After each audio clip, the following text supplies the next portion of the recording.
गरीब बीमारियों से मरते हैं तो मरने देना। उनके जिंदा रहने से क्या तू झंडे गाड़ेगा? इस देश में सब्जियों के दाम महंगे हो जाए तो लोग स्ट्राइक करते हैं, पेट्रोल डीजल के दाम बढ़ जाए तो लोग स्ट्राइक करते हैं, मगर क्या कभी दवाइयों के दाम बढ़ने पर स्ट्राइक करते हैं? बोल। नहीं ना, क्योंकि वो डरते हैं अपनी मौत से। भाई क्या हुआ, मिला कि नहीं? नहीं भाई, पर शाम के पहले पक्का उठा लेंगे उसे। वकील साहब से अभी बात हो रही थी। शादी के समय किसी पुलिस वाले से उलझने की जरूरत नहीं, मामला बिगड़ सकता है। कौन है बस पता कर ले, बाद में उठाएंगे। पर छोटा तो नहीं मानेगा ना भाई? वो नहीं मानेगा, इसलिए तुझे फोन किया। विराट अगर गुस्से में कुछ कर दे जाए तो उसे रोक लेना, करने मत देना। ठीक है ठीक है।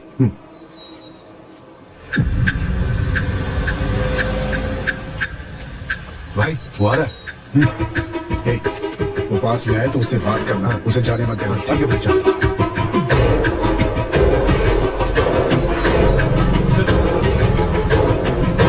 गाड़ी का पेट्रोल छोड़े। ये कांस्टेबल मथुरा मिलना, जरा इसको देखो।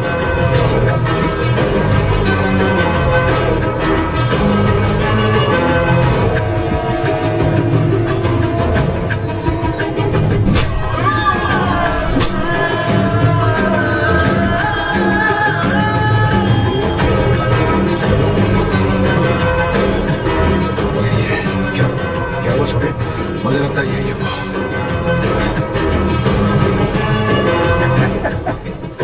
ये वाला, ये तो एकदम भोचू है छोटे। ये गणपति के चौकी पे तैनात है, ये हो ही नहीं सकता। मैं अच्छे से जानता हूँ।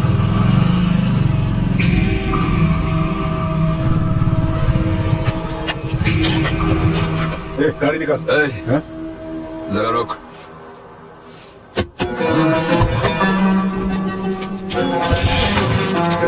मैं बोल रहा हूँ ना, ये नहीं हो सकता। ये तेरे को मार सकता है क्या? ये तो खुद कंफ्यूज आइटम है। जो लाठी पकड़ता है उससे सिर्फ पीठ हो जाता है। ये मार सकता है, सुन के कॉमेडी लग रही है छोटे। अपने बच्चों ने उसका रिकॉर्ड भी चेक किया है।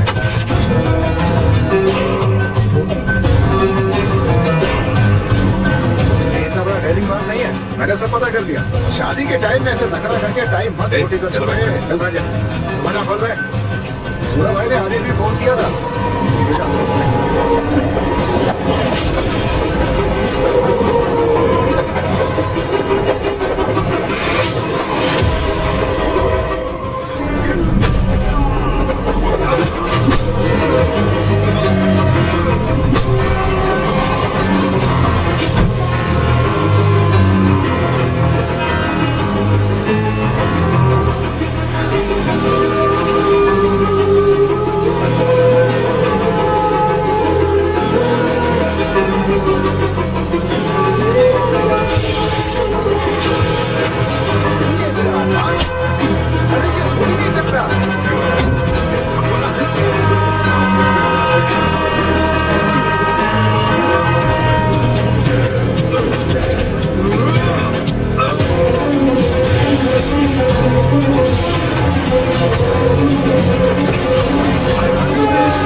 क्यों नहीं?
तुम सब ये क्या बकवास कर रहे हो बे?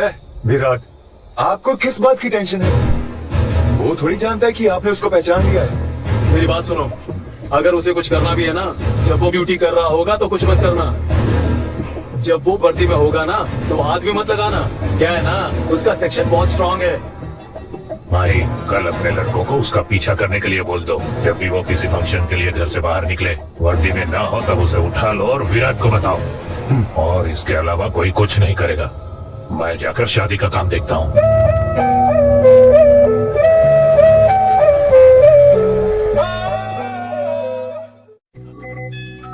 हेलो, तुझे क्या लगता है एक तू ही समझदार है इस दुनिया में? समझदारी का जूस मैं रोज सुबह पीता हूँ मुन्ना। मैंने तुझे तेरे ही जाल में फंसा दिया, पता चला तुझे? इसे राजनीति कहते हैं मेरे देशभक्त। अब आगे क्या करना है तुझे खुद पता है। आजा।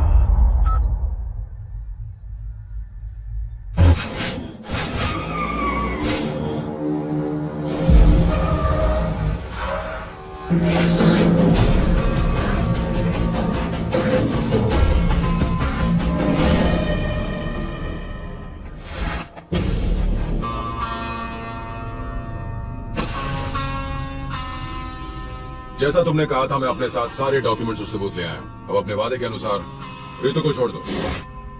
परिवार में किसी को खोने का गम मैं अच्छी तरह जानता हूं। मुझे मार दो पर रितु को छोड़ दो।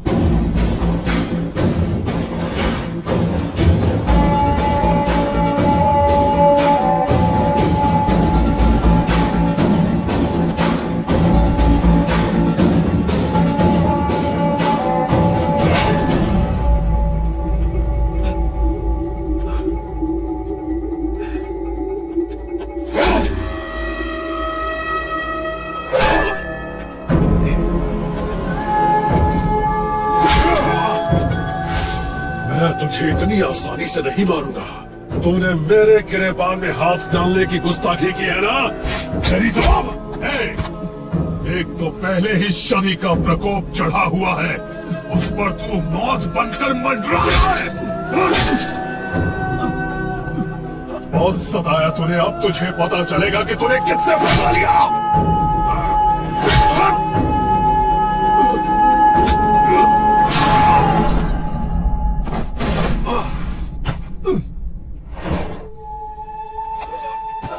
मेरा भाई आईएएस ऑफिसर और तू आर्मी ऑफिसर, हाँ? चुपचाप आम आदमी की तरह अपनी जिंदगी गुजारता, लेकिन नहीं, तुम दोनों भाइयों को देशभक्ति की खुजली जो लगी है कि नहीं?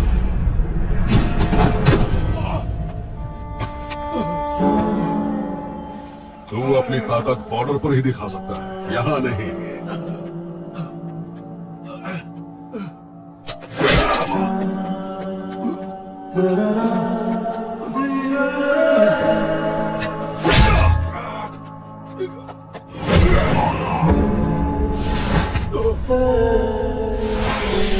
अगर गरीब बीमारियों से मरते हैं तो मरने देना, उनके जिंदा रहने से क्या तू झंडे गाड़ेगा?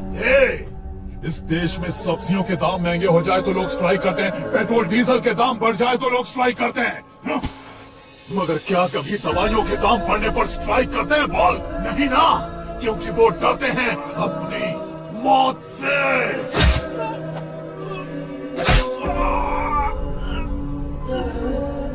जो डर उनकी वीकनेस है वही हमारा बिजनेस है, जेनेरिक मेडिसिन।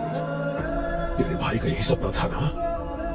अब तेरे बच्चों को क्या, पोतों को भी नसीब नहीं होगा, क्योंकि ये मेरा रचा हुआ चक्रव्यूह है, इसे कोई नहीं भेद सकता।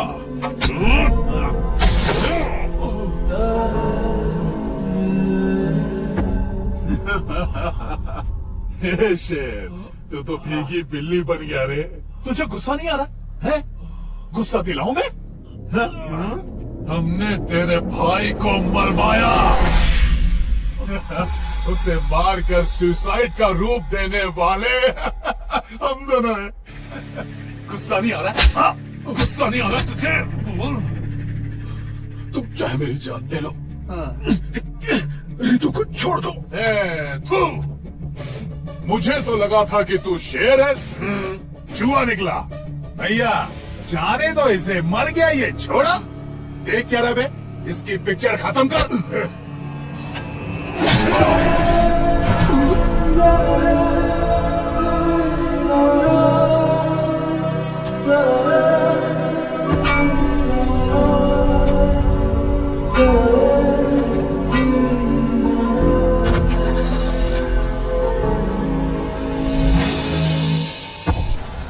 सारी गोलियां उसके अंदर उतार देना। वो कोई आम इंसान नहीं है, शेर है। बब्बर शेर।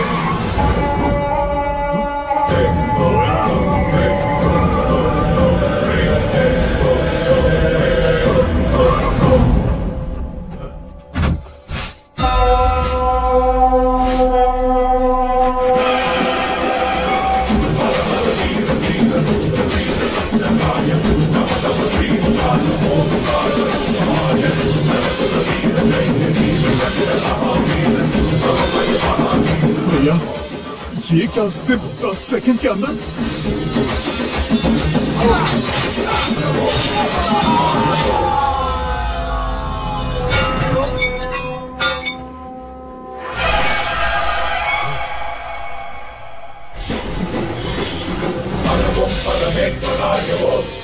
शेर साइलेंट हो गया तो इसका ये मतलब नहीं कि वो थक गया, इसका मतलब वो अगले वार की तैयारी कर रहा है।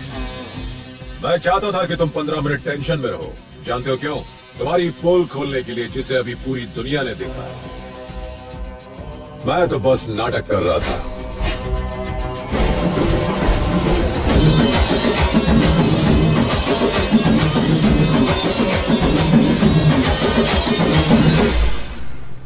मैं आज तुम दोनों को कुछ दिखाना चाहता हूं, ध्यान से सुनना। हम सैनिक तुम्हारे परिवारों की जान बचाने के लिए बॉर्डर पर अपनी जान दांव पर लगा देते हैं, तो कोई हमारे परिवार पर आंख उठाए।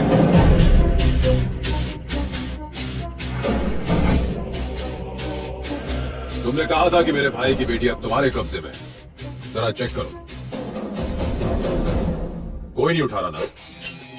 उठाएगा भी नहीं।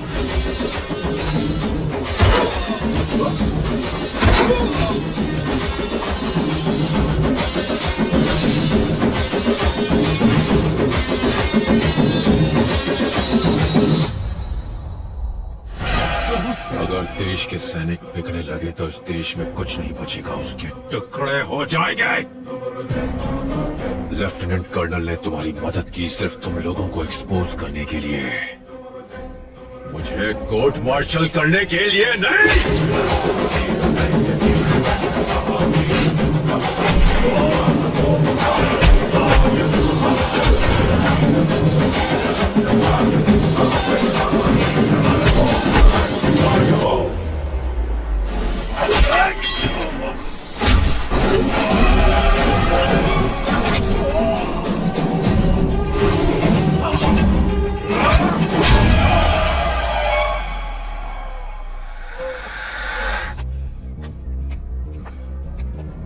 दवाइयां तेरे लिए सिर्फ एक धंधा है। लोगों की जान बचाने के लिए कर्फ्यू में भी मेडिकल की दुकान खुली रहती है, और तुम लोगों ने मेडिसिन का गैर कानूनी कारोबार बना रखा है।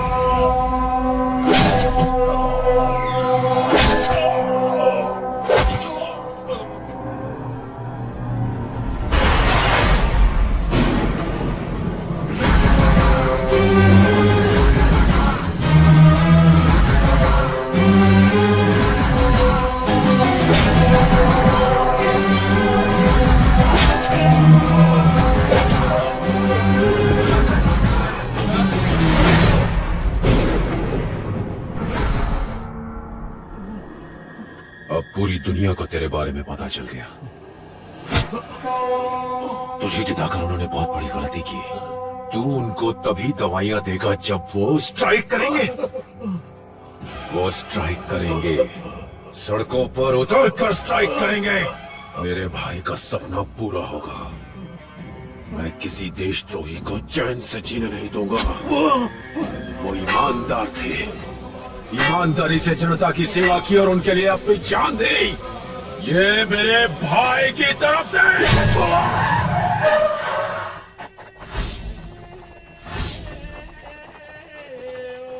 Hello control room, hello control room. Dock पे अभी एक गैंग वॉर हुई है। घायल लोगों को हॉस्पिटल लेकर जाना होगा। हमें यहाँ एम्बुलेंस की जरूरत है। जितनी जल्दी हो सके डॉक पर पहुँचो। चलो चलो, उठाओ इन्हें, चलो।